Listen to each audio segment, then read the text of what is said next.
critica, lo insulta, otros lo aplauden.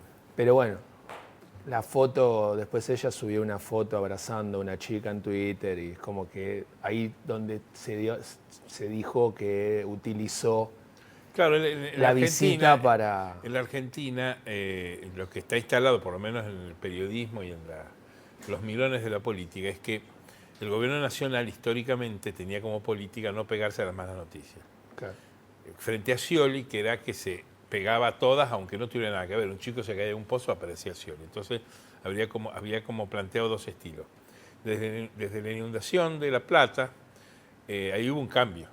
La idea de que el mandatario, que en realidad lo hacen en todo el mundo, Zapatero fue el otro día al tren que había chocado, Obama va a los Sí, Obama fue cuando estaba a las Katrina inundaciones también. y todo eso. O sea que hay una, en realidad esas son instrucciones que dan Los asesores. los asesores de imagen. O sea, algunos dicen, Dean Morris, por ejemplo, que es un asesor internacional de presidentes y de candidatos, nunca esté cerca de las malas noticias. Entonces el tipo tiene que borrarse. Y en Argentina los gobiernos Kirchner se habían caracterizado por eso. Ahora, es comprensible que si un mandatario va a un lugar donde había un desastre, puede haber un conflicto, pero a mí yo no le concedo demasiada importancia. Igualmente quizás la presidenta optó por ir porque no había una responsabilidad clara de la gestión nacional en eso. Además tiene que ir, yo creo que No. una de las funciones de los mandatarios y en general de todas las magistraturas, el periodismo es una magistratura, es estar cerca del público y en los momentos de aflicción. Es una función del Estado y de los mandatarios y de los magistrados acompañar al público en su desgracia. También en su alegría, pero en su desgracia. Van a un partido de fútbol. Igual es claro que, como habíamos dicho, si iba, la critican. Si no iba, también la critican. porque era desalmada. Es medio fatal, así que... Igual por lo menos sirvió para que no haya habido cierre de campaña, digo. A nosotros, bueno, no, pero no puedo decir que sirvió, no. a nosotros que estamos ya escuchando los mismos discursos hace casi 3 semanas, volver a escuchar los mismos discursos, las mismas pero si fotitos. uno piensa que eso costó una desgracia, no puede decir que sirvió, no. Creo que es explicable, que se entienda que es prudente que los partidos suspendan la campaña porque estamos hablando de política. Claro. Y en política, el principal ingrediente de la pasión política es el deseo. Y lo que no puede hacer un candidato, un político frente al público en un momento de desgracia es exhibirse en el deseo. Claro. Entonces, esa prudencia de limitarse en la expresión del deseo a mí me parece razonable. Pero, ¿y cómo ve las elecciones? Me parece que... Están tan cerca que ya no se puede timbear. Además hay encuestas para tanto gusto, para tanto... Hay encuestas, lo bueno es que hay encuestas de todos los colores, porque antes uno veía, más o menos había gente que decía, bueno, esta encuesta va para tal lado, esta encuesta va para tal otro, pero no eran tan evidentes. No, siempre. La Argentina es un país... Sí, pero hay muchas que son muy evidentes. Vos sos muy joven. Pero bueno, en la Argentina, durante muchos años, hubo 3 empresas de medición de rating de televisión, claro, lo cual es un disparate. Yo me acuerdo de 2. Hubo 3 en un momento, me acuerdo, y peleaban los programas sobre qué empresa les daba los mejores números, y había un gran debate sobre cómo uno mentía y el otro no, porque se suponía que las empresas en realidad usaban las mediciones para hacer publicidad de los programas. Y de hecho, en la veda en la que estamos, por el momento previo a las elecciones, hay una veda de la publicidad de encuestas, porque en realidad la comunidad política entiende que las encuestas son avisos publicitarios. Entonces, deben ser equiparadas a los spots de radio y televisión. Es medio disparatado. Sí. Si uno va a los países serios, que no sabemos cuáles son, pero los países que se toman como modelo, fíjate que siempre hay una encuesta. Hay una y puede haber otras, porque nunca se apartan demasiado son de las más prestigiosas. El caso de Estados Unidos, el caso de España, el caso de Chile. Hay países donde las encuestas las hace el Estado. Claro. En España las hace el Estado. Hay una repartición del Estado que se dedica a planificación y una de las cosas que hace es las encuestas. O sea, acá la encuesta le decía el INDEC, ya sabemos cómo dan. Digamos. Claro, pero bueno, es una malversación de la fe pública el utilizar las encuestas como publicidad, como los índices de precio, o en su momento las mediciones de televisión. Ahora hay una sola índice de televisión. Bueno, el Estado iba a hacer uno, no sé si lo hizo al final. Recién yo estuve en una reunión así que había políticos y muchos estaban diciendo que la salida más elegante para decir, aceptar un resultado el domingo, es decir, bueno, esto es una preliminar, que el gobierno, en el caso de perder por poco, puede llegar a decir, bueno, esto es un testeo preliminar, es una primaria, sirvió para la democracia, que la gente vote.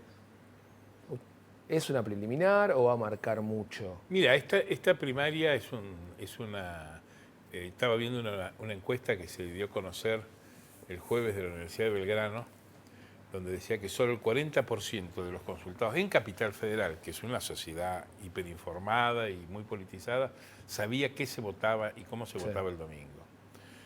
Esto revela que hay una enorme confusión en el electorado sobre cómo es el sistema, para qué sirve, para qué se hizo, y nadie se ha ocupado desde el punto de vista del poder, desde el Estado, en aclarar para qué sirven y para qué se hacen. A mí el rabino Berman me dijo ayer, la gente me dice si yo gano el domingo, si el martes asumo o cuándo asumo. Y Claro. le digo, no.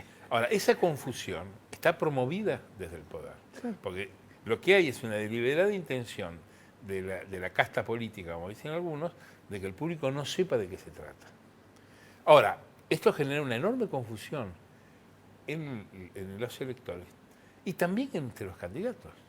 Vos has visto que hasta el día viernes se ha pasado, hasta el jueves se ha pasado, una publicidad de Eduardo Amadeo en favor de la lista de los Rodríguez A, en donde mirando la cámara dice, y usted no se equivoca en el voto. Cuando el primero que se equivocó fue él, que dijo, ay, me equivoqué, yo en realidad ahora me voy con más, y bajó su candidatura. Claro. O sea, también están confundidos los candidatos. Sí. O sea que, ahora, recordemos qué significan las primarias. Las primarias fueron hechas con una sola razón. Es el recurso de los partidos políticos, especialmente del peronismo, y lo siguió en algo el radicalismo, porque el proyecto el proyecto de primarias nació con De la Rúa y Freddy Storani ministro. Ahí fue el primer proyecto. De disciplinar a los partidos y especialmente a las minorías de los partidos para que, si perdían la compulsa interna por la candidatura, no se fueran por afuera. En realidad fue un intento de vacuna al frepaso, que en los 90 el periodismo lo llamaba en broma el me paso. ¿Qué ocurría? Un candidato del peronismo en Mendoza iba a la interna peronista, perdía y se iba al frepaso. Y el frepaso tenía una bandeja donde recogía a todos con la ambulancia recogiendo heridos. Me acuerdo, Campero en Tucumán fue candidato del frepaso porque había perdido la interna en Tucumán del radicalismo. Entonces, eso pulverizó mucho más a los partidos que ya venían con una enorme debilidad y falta de organización. Entonces, la intención de las primarias obligatorias, primero es evitar que el que pierde se vaya por afuera y que se fragmente mucho más el electorado y que los dirigentes usen los partidos para intentar ser candidatos y si no lo son, crean otro partido y van por otro lado. Claro. Esa fue la primera intención. Por eso, ¿qué es la primaria del domingo? La primaria del domingo es una habilitación de candidatos. Claro, si por ley, el 1,5. No, por ley está, el que perdió no corre. Claro. El que perdió se va a la casa. Segundo, ¿esto qué implicó? Yo creo que implicó una estatización, además lo dice la ley, es una estatización de las internas.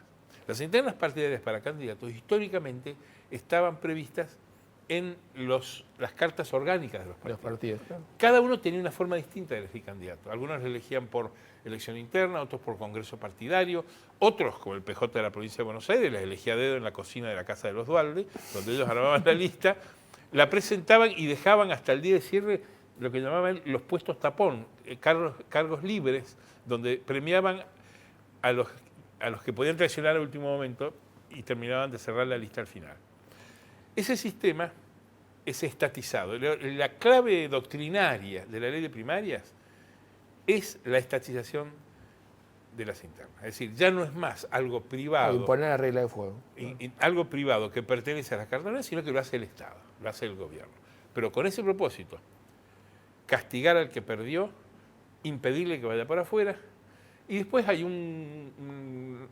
¿a qué responde esto? Responde a una observación de fondo que todos coinciden, los politólogos, analistas, gurúes, campañólogos, eruditos de la cosa electoral, los jueces, claro, que dicen que en la Argentina en las elecciones hay muchos candidatos y que hay una fragmentación de las propuestas y que eso debilita al sistema. Claro.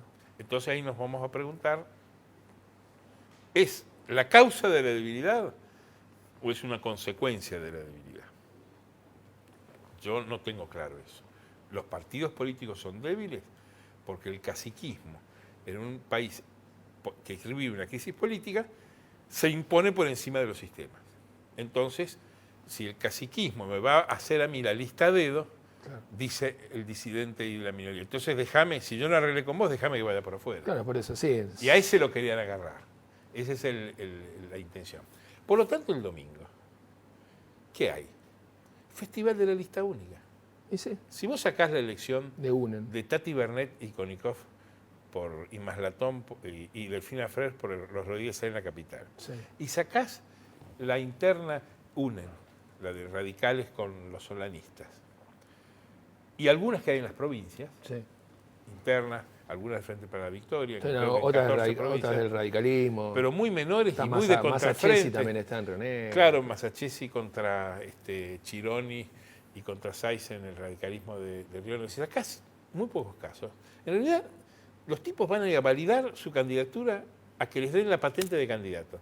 Entonces, ¿qué es lo que esperamos el lunes o el domingo a la noche?